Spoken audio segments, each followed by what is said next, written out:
rabbil alamin wa bihi nasta'inu ala umuri dunya waddin wassalatu wassalamu ala asyrafil anbiya'i wal mursalin wa ala alihi wa sahbihi ajma'in, amma ba'du. Para asatizah, para tokoh masyarakat, sesepuh, bapak-bapak dan ibu-ibu jemaah mushola al-falah yang dimuliakan Allah Subhanahu wa taala. Wahyikum bi tahiyatul Islam. Assalamualaikum warahmatullahi wabarakatuh.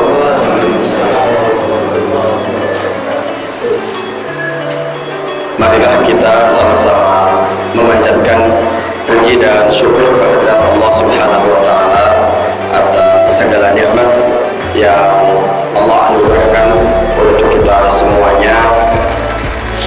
Nikmat iman dan Islam, nikmat panjang umur dan sehat, rezeki yang lapang, dan juga tentu berbagai nikmat. Semoga kita senantiasa menjadi hamba Allah yang terus bisa bersyukur. Salawat dan salam semoga senantiasa tercurah untuk Habibana wa Nabiyana Muhammad sallallahu alaihi wasallam beserta keluarga, sahabat dan segenap umatnya hingga yaumul qiyamah.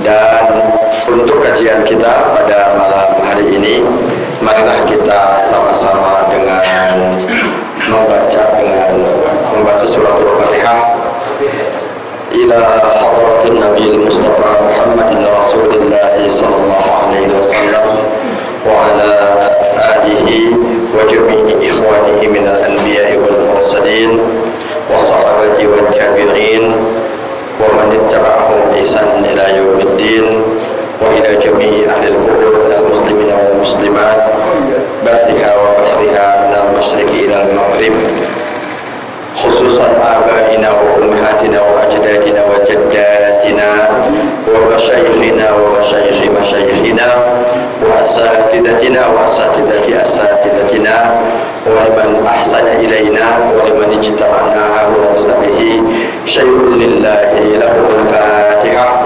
A'udzu billahi minasy syaithanir rajim. Bismillahirrahmanirrahim. Alhamdulillahi rabbil alamin arrahmanir rahim maliki yaumiddin. Iyyaka na'budu wa iyyaka nasta'in ihdinas siratal mustaqim siratal ladzina an'amta 'alaihim ghairil maghdubi 'alaihim waladdallin. Amin. Kemudian kita juga bersyukur bahwa sekarang kita sudah memasuki kembali bulan Rabiul Awal, bulan dilahirkannya Rasulullah SAW, sehingga bulan ini menjadi bulan yang mulia, bulan yang spesial. Sebenarnya bukan cuma bulan lahirnya Rasulullah, tapi di bulan Rabiul Awal Rasulullah lahir, kemudian di bulan Rabiul Awal juga Rasulullah SAW hijrah dari Makkah ke Madinah, berangkat bulan Safar, kemudian sampai di bulan Rabiul Awal. Ada yang mengatakan berangkat di awal bulan Rabiul Awal dari Gua Sur, kemudian sampai sekitar tanggal 12 Rabiul Awal di Madinah. Dan di bulan Rabiul Awal juga Rasulullah SAW wafat, gitu ya, wafat. Maka mari sama-sama kita berusaha untuk meningkatkan kecintaan kita kepada Rasulullah SAW, di antaranya dengan memperbanyak membaca sholawat, kemudian kita membaca sirah Rasulullah SAW, mengikuti kemuliaan akhlaknya serta menghiburkan sunnahnya dan meneruskan perjuangan dakwah dan risalahnya. Baik, kemudian untuk kajian kita pada malam hari ini kita akan mentadabburi surat Al-Adiyat. Kemarin kita membahas mentadabburi surat Al-Qari'ah. Kemudian surat sebelumnya adalah surat Al-Adiyat, surat yang berjumlah 11 ayat, agak semakin banyak sedikit ya, 11 ayat. Al-Adiyat, Al-Adiyat artinya adalah kuda-kuda perang yang berlari kencang. Terjemahannya agak panjang ya. Al-Adiyat artinya kuda-kuda perang yang berlari kencang, ya, berlari kencang.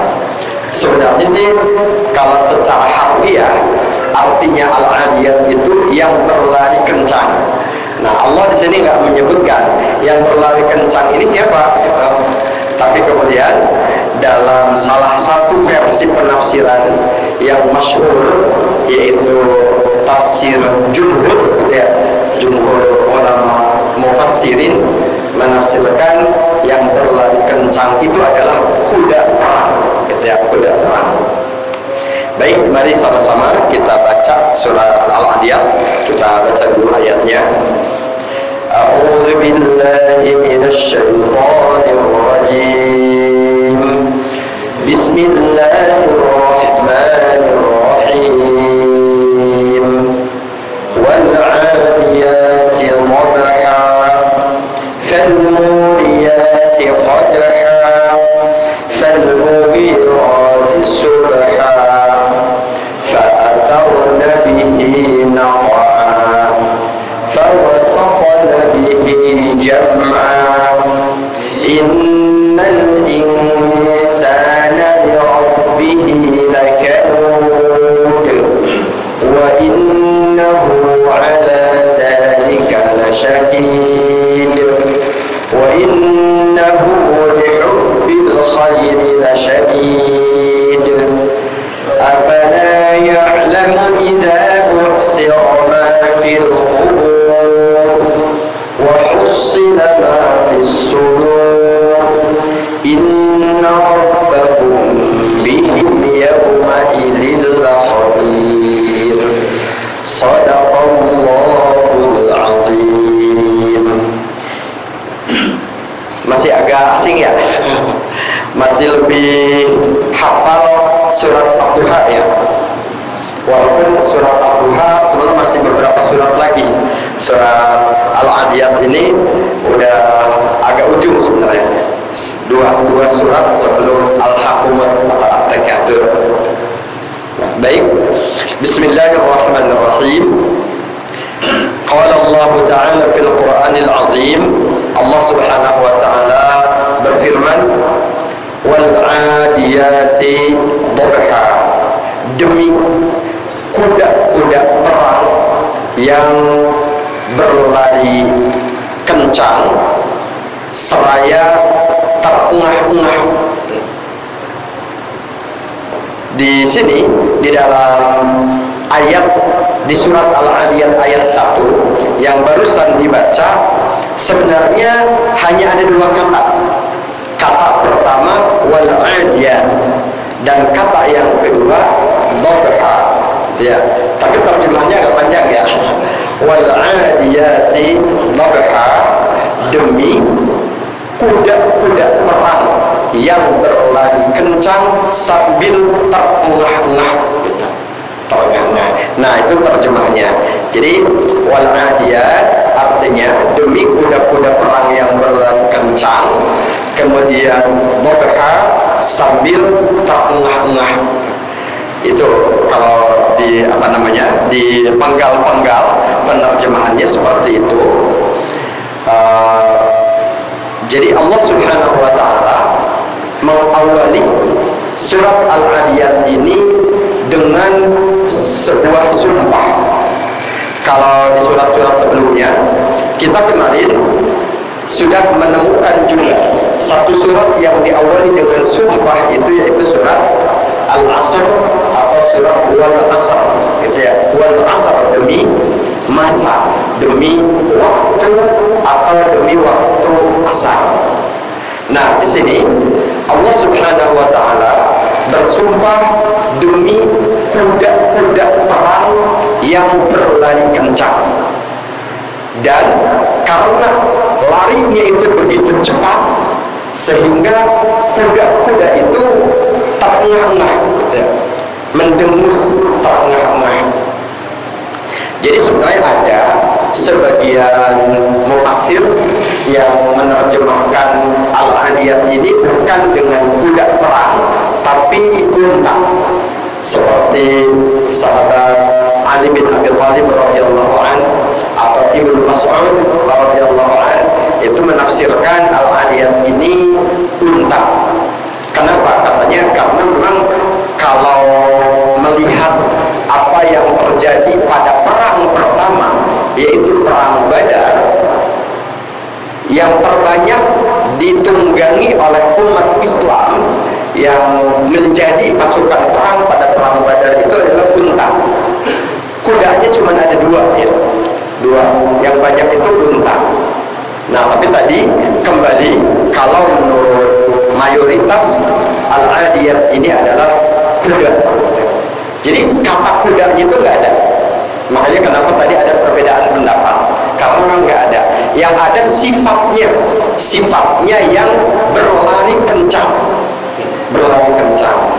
Cuman kalau untuk lari kencang, memang yang lebih kencang itu kuda, ya. Yang lebih kencang itu kuda. Kalau kuda itu untuk perang, untuk berlari kencang, untuk keprajuritan. Kalau unta itu sebenarnya lebih kuat untuk perjalanan jauh, terutama perjalanan yang akan mengarungi padang pasir. Di sana unta itu menjadi kendaraan terkuat, berhari-hari dia berjalan di padang pasir, di bawah terik panas matahari padang pasir itu, tanpa minum itu kuat, tanpa makan, tanpa minum itu kuat. Itu unta. Nah, tapi di sini tadi mayoritas termasuk gitu ya, sang penulis tafsir yang sedang kita baca, yaitu Al-Imam Jalaluddin Al-Mahalli, menafsirkan al-khayl ta'du fil ghazwi, kuda yang lari masuk ke medan perang atau dalam peperangan, kemudian watabbahu tabha, lalu dia terengah-engah gitu ya, mengendus terengah-engah karena kencangnya larinya kuda itu. Baik, itu ayat yang pertama. Kemudian sumpah Allah Subhanahu wa ta'ala ternyata masih lanjut, tidak cukup berhenti dengan satu ayat saja. Ayat yang kedua berbunyi falmuriyati qadha, falmuriyati qadha, maka kemudian kuda-kuda itu mengeluarkan percikan api. Falmuriyati qadha, kemudian kuda-kuda itu mengeluarkan percikan api. Al-muriyat, falmuriyat, maka kemudian kuda-kuda itu mengeluarkan qadha, percikan api. Percikan api.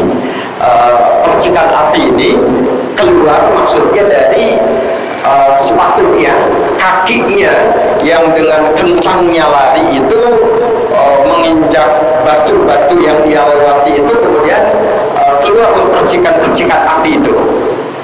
Kita pernah nggak melihat kalau ada kuda yang berlari kemudian ada percikan-percikan api?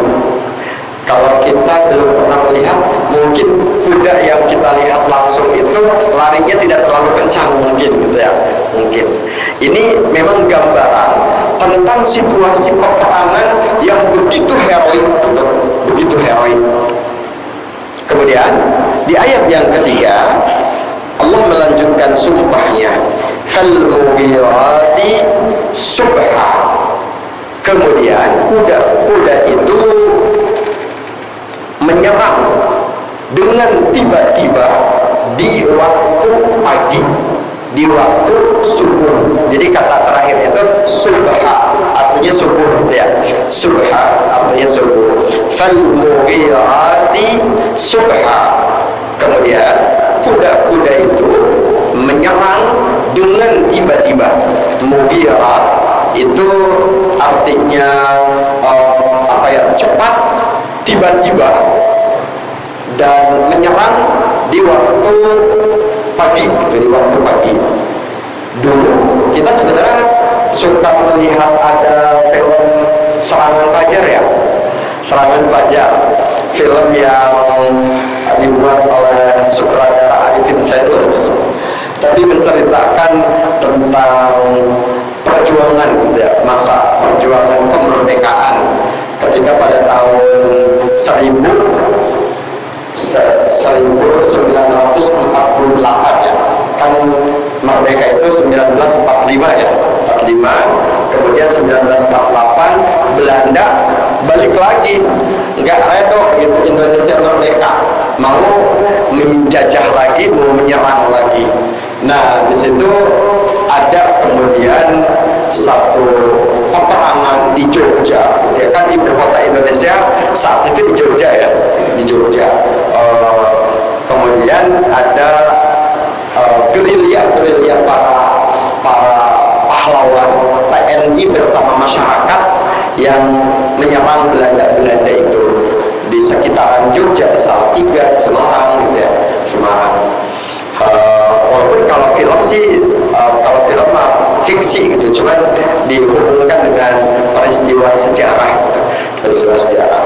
Nah tapi itu ini ya Pak, itu peristiwa yang sangat heroik, peristiwa perjuangan yang sebenarnya nyambung dengan apa yang Allah sebutkan surat Al-Adiyat ini, yaitu fal mughirati subha, dan kuda-kuda perang yang menyerang tiba-tiba di waktu subuh. Masalahnya kalau sekarang serangan fajar itu udah beda lagi ya. Serangan fajar sekarang mah istilahnya untuk calon-calon anggota legislatif gitu, yang kemudian menyuruh orang untuk datang ke rumah-rumah kita membawa uang agar kita memilih dia gitu. Itu serangan fajar sekarang ya, udah berubah gitu, istilahnya berubah. Walaupun serangan fajar yang sekarang itu sebenarnya ada tanda petiknya gitu, ada tanda petiknya. Nah kalau ini adalah serangan di pagi hari, di subuh, di fajar gitu ya, di fajar, yang Allah gambarkan tentang sebuah heroisme pasukan perang umat Islam yang menyerang musuh ketika mereka masih berleha-leha, mereka masih belum siap. Makanya di kalimat ini Allah menggunakan kata al-mughirat. Mughirat itu tadi yang tiba-tiba, sehingga kata Hamka, Hamka penulis tafsir Al-Azhar ya, Al-Azhar itu mengatakan bahwa gambarannya itu pasukan musuh ketika mendapati pasukan umat Islam sudah ada di hadapan mereka, seolah-olah seperti pasukan yang turun dari langit gitu, karena mereka benar-benar kaget gitu, baru bangun tiba-tiba udah dihadapkan dengan musuh di depan mata. Makanya disebutkan kalimat al-mughirati subha, yang menyerang secara tiba-tiba di waktu subuh, di waktu pagi. Nah masih lanjut lagi, fa'atharna bihi naqa'a, kemudian kuda-kuda itu menerbangkan debu-debu, naqa'a, debu ya, semakin kegagar ya, lari kencang. Kemudian terlihat percikan api dari kaki kuda-kuda yang beradu dengan batu-batu yang dilewatinya untuk menyerang musuh secara tiba-tiba di pagi hari, dan kemudian mengepulkan asap. Apalagi kalau gambarannya ini di padang pasir gitu ya, padang pasir, maka di belakang pasukan kuda itu pasti kepulan asap padang pasir itu akan membumbung gitu ya, membumbung, kelihatan sekali.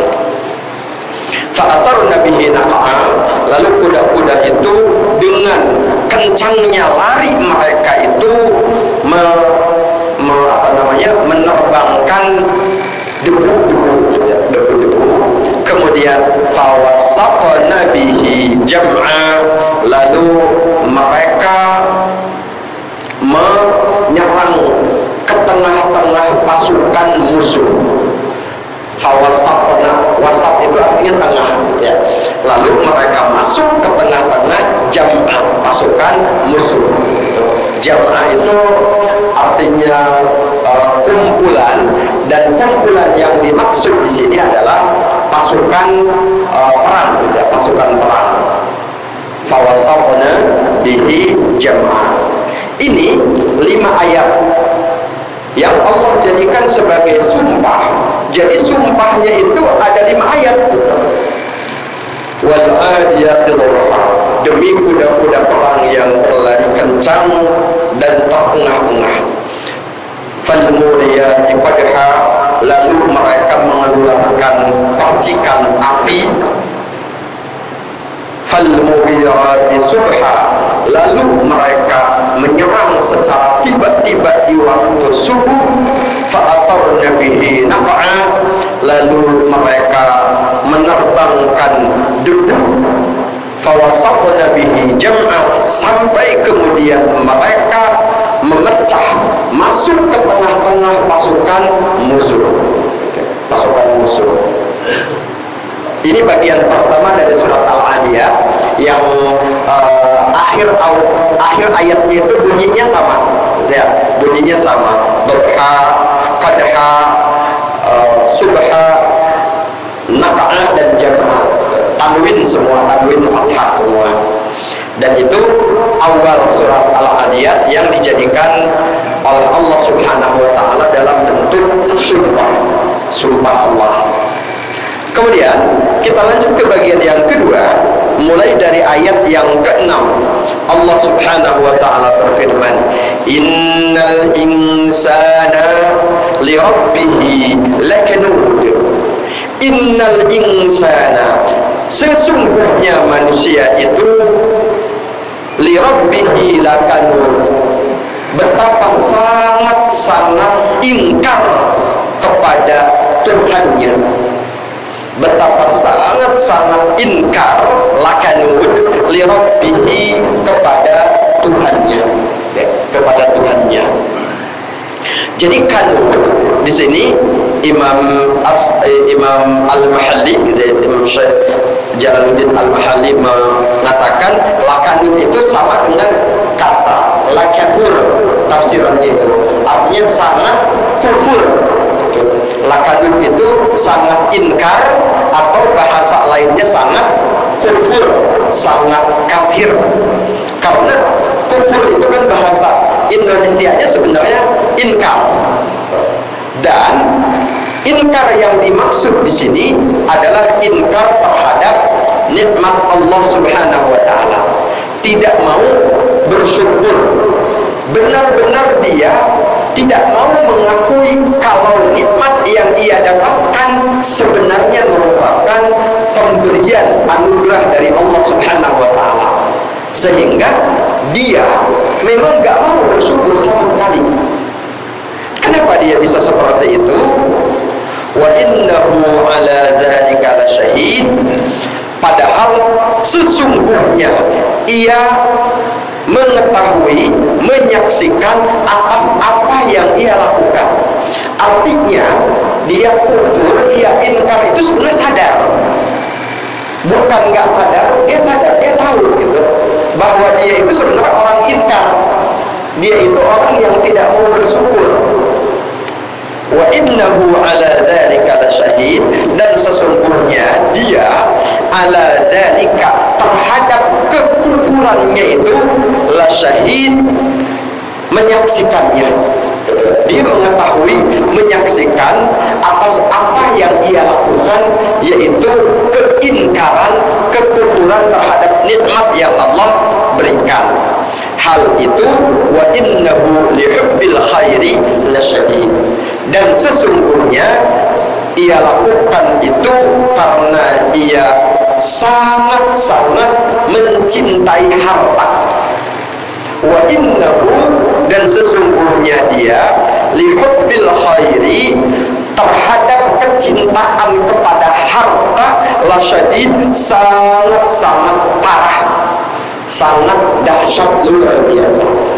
Jadi berlaku kepada mereka kata terlalu cinta dunia, terlalu cinta dunia, sehingga karena kecintaannya kepada dunia ini keterlaluan, sehingga dia menjadi orang yang tidak mau bersyukur, dan dia sangat-sangat pelit, sangat kikir, tidak mau berinfak walaupun sedikit, walaupun sedikit. Nah, di sini kemudian kita mulai nyambung dengan apa yang Allah mulai surat Al-Adiyat ini dengan sumpah tadi. Jadi gini, ketika Allah menjadikan kuda-kuda perang untuk kalimat sumpahnya, maka ini menunjukkan bahwa kuda-kuda perang ini adalah makhluk yang mulia. Kenapa kuda-kuda perang ini mulia? Apakah memang kuda itu adalah makhluk yang mulia? Sebenarnya kemuliaannya itu bukan semata karena kudanya, bukan. Tapi kemuliaannya adalah karena kuda ini dijadikan sebagai sarana perjuangan, yaitu dijadikan kuda perang. Nggak semua kuda itu mulia, karena ada kuda yang digunakan oleh pasukan perjuangan Islam, ada kuda yang digunakan oleh orang-orang yang ingin melakukan kejahatan, beda-beda gitu. Nah, yang Allah jadikan sumpah di sini, makanya kenapa di awal tadi dikatakan sebenarnya tidak disebutkan, tapi justru yang ada adalah pasukan perangnya, sifatnya yang berlari kencang untuk melawan atau untuk menyerang musuh tadi. Jadi kalau kita menjadikan sebagian harta kita untuk perjuangan, untuk kebaikan, untuk untuk membiayai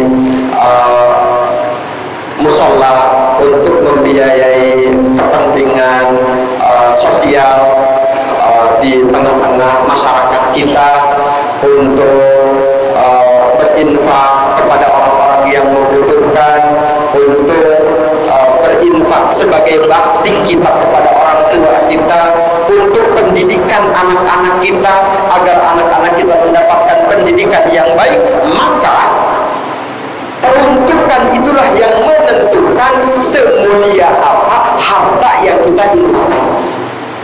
Jadi uang kita itu nanti nilainya beda-beda gitu. Walaupun mungkin nih uangnya itu nominalnya sama-sama 100.000, sama-sama 1 juta, tapi ada 1 juta yang kita habiskan buat buat sesuatu yang mungkin tidak terlalu penting mungkin, tapi ada 1 juta yang kita gunakan untuk sesuatu yang penting, untuk kebaikan-kebaikan tadi. Maka 2 juta ini masing-masing akan memiliki nilai yang berbeda. Yang 1 juta tidak penting, yang 1 juta menjadi sangat penting, sangat mulia.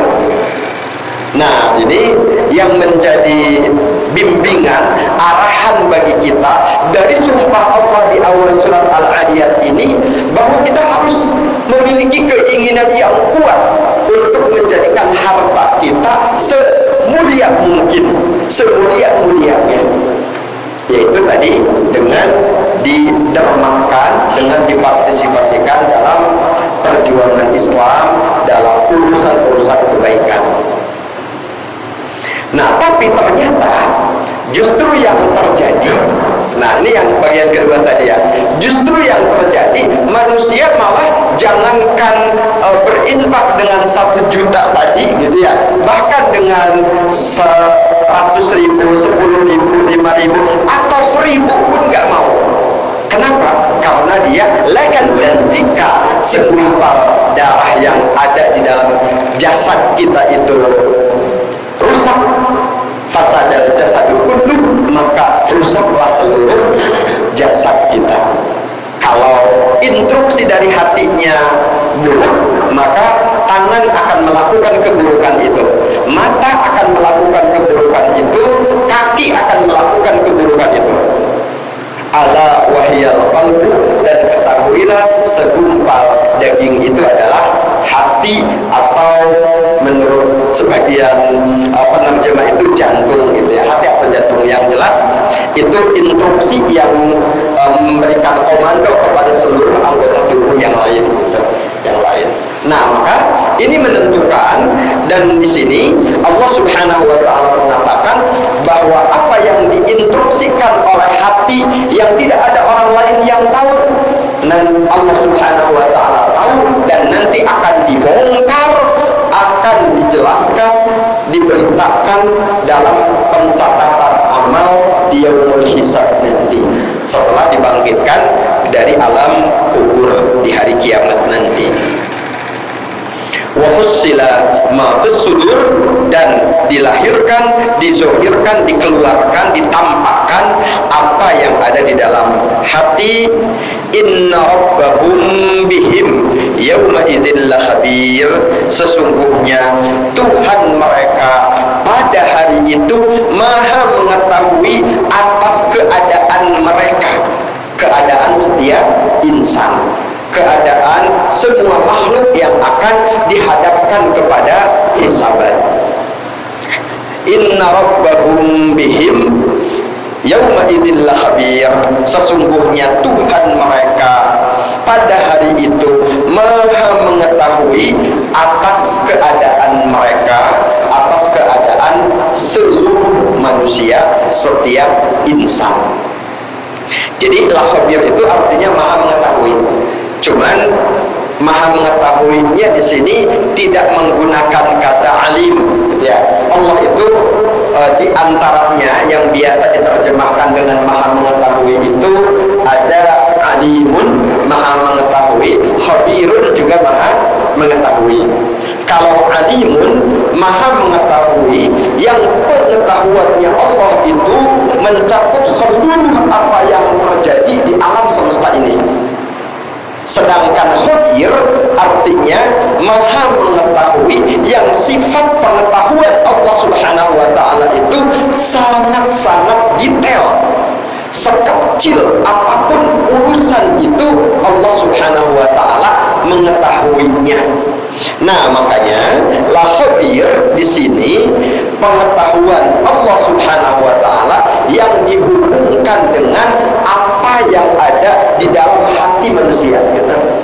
Yang orang merasa tidak ada yang tahu gitu.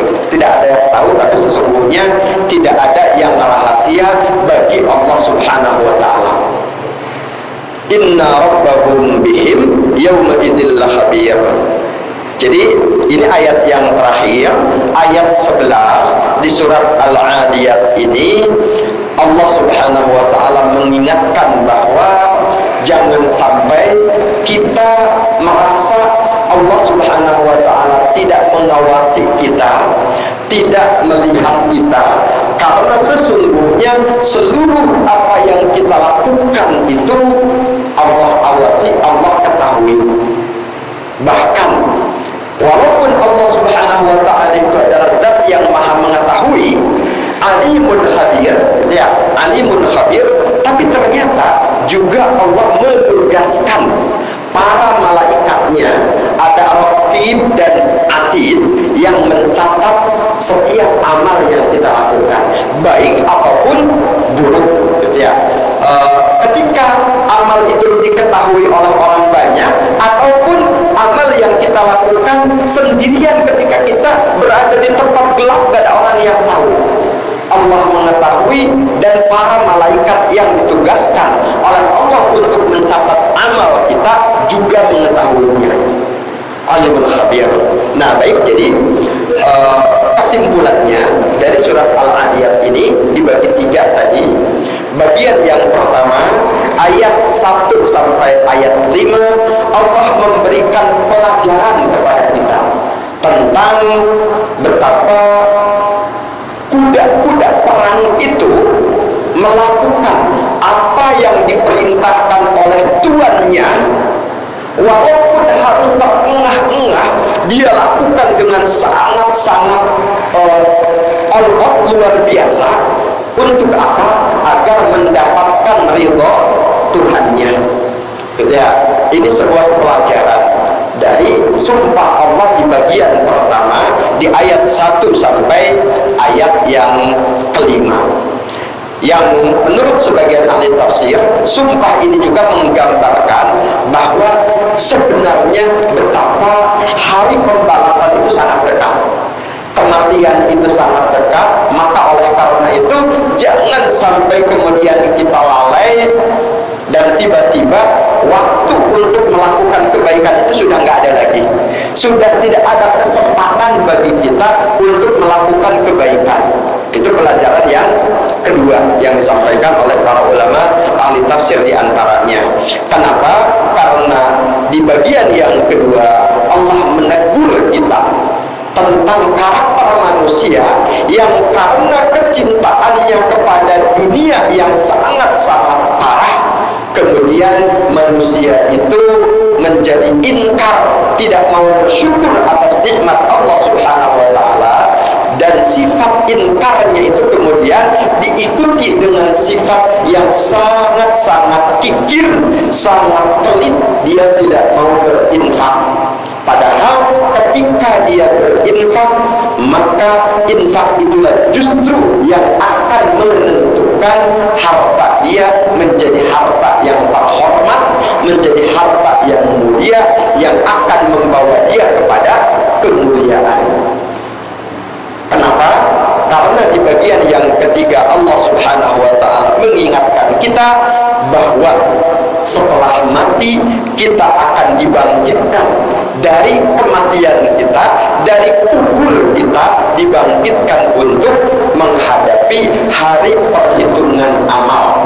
Perhitungan amal yang sangat-sangat detail, yang sangat-sangat teliti. Tidak ada sedikit pun amal yang akan terlewat, karena Allah Maha mengetahui seluruh amal yang kita lakukan, baik ataupun buruk, besar ataupun kecil, dilakukan secara terbuka atau sembunyi-sembunyi, semuanya akan ditampakkan di hadapan perhitungan amal di yaumul hisab nanti. Jadi kita harus mempersiapkan diri untuk hari akhirat kita, hari kehidupan abadi, yang ketika orang catatan amalnya baik, maka dia akan menghadapi hari yang baik, hari yang bahagia, yang dia akan abadi dalam kebahagiaannya. Dan sebaliknya, orang yang catatan amalnya buruk karena dia menjadi orang yang begitu pelit karena cinta dunia, dia akan menghadapi hari yang sulit, dan kesulitan itu akan dia alami kekal, yaitu na'udzubillah nerakanya Allah Subhanahu wa Ta'ala. Itu tadabbur kita di surat Al-Adiyat ini. Baik, itu mungkin untuk malam hari ini. Belum masuk waktu Isya? Belum ya? Kalau belum, nanti dalam ayat-ayatnya yang mulia. Dan semoga ini menjadi bimbingan kita untuk semakin memperbaiki amal kita, sehingga kita benar-benar memiliki kesiapan untuk menghadapi hari akhirat yang bahagia, hari akhirat yang mulia, yang baik, yang selamat menuju surganya Allah Subhanahu wa Ta'ala. Dan mari sama-sama kita akhiri dengan doa penutup majelis. Subhanallahumma wa bihamdika, asyhadu an la ilaha illa anta, astaghfiruka wa atubu ilaik. Walhamdulillahi rabbil alamin. Billahi taufiq wal hidayah. Wassalamualaikum warahmatullahi wabarakatuh.